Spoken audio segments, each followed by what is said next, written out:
Très bien. Écoutez-moi bien.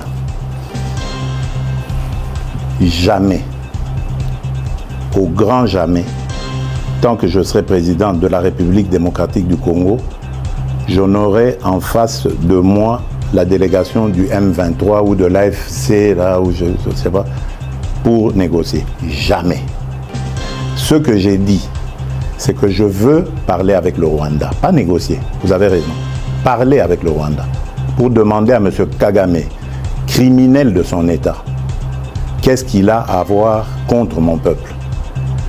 La République démocratique du Congo, à l'époque République du Zaïre, avait sauvé le Rwanda d'une plus grande catastrophe qui aurait été si nous n'avions pas ouvert nos frontières à tout ce flot de réfugiés. Malheureusement, il y a eu une certaine cécité internationale qui a permis que parmi les fugitifs, il y ait les criminels génocidaires et qu'ils soient rentrés sur notre sol avec leurs armes. On ne les a pas désarmés.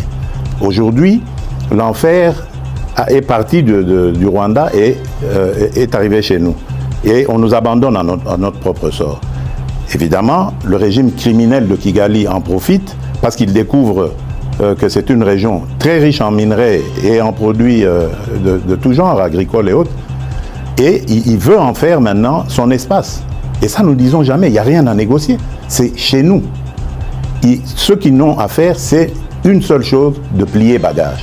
Et si je veux parler avec le Rwanda, c'est pour ça, pour dire, bon, c'est quoi votre problème, pour nous laisser tranquilles. Pas pour vous donner quelque chose, mais pour nous laisser tranquilles.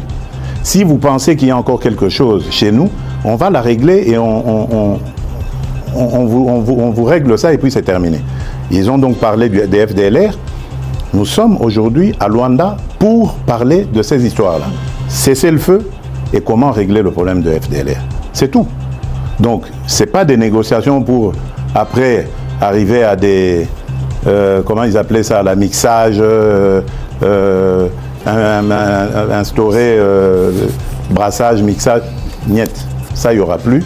Ils peuvent arrêter de rêver. Et d'ailleurs, c'est parce qu'ils le savent que vous avez vu qu'ils ravivent encore ce M23, coquille vide, dans un territoire d'ailleurs qui est sous leur contrôle. Donc vous voyez que c'est de la propagande en fait. Ils veulent faire croire que, d'abord ils font cette comédie, ils font dire au M23 qu'ils ne se sentent pas concernés par Luanda, alors que tout le monde sait que c'est Kigali qui les pilote. Ensuite, ils les ravivent un peu pour dire, vous voyez, nous sommes capables de reprendre les armes. Ok. Nous savons et nous sommes inscrits dans le processus de Luanda. Et d'ailleurs, demain, des pourparlers vont commencer pour justement se pencher sur le plan de cessez-le-feu et de retrait et le plan d'anéantissement des FDLR. Et nous disons, si à côté de ça, le grabuge continue, nous continuerons à tenir pour responsable Kigali. Et pour nous, le provocateur numéro 1, ce sera lui, et les conséquences, ce sera à lui de les assumer. C'est ça le problème. Et si ça continue, beaucoup pensent que cette guerre n'est pas qu'une guerre des richesses, mais surtout une guerre de conquête du territoire. On a beaucoup parlé de balkanisation. C'est une guerre de richesse.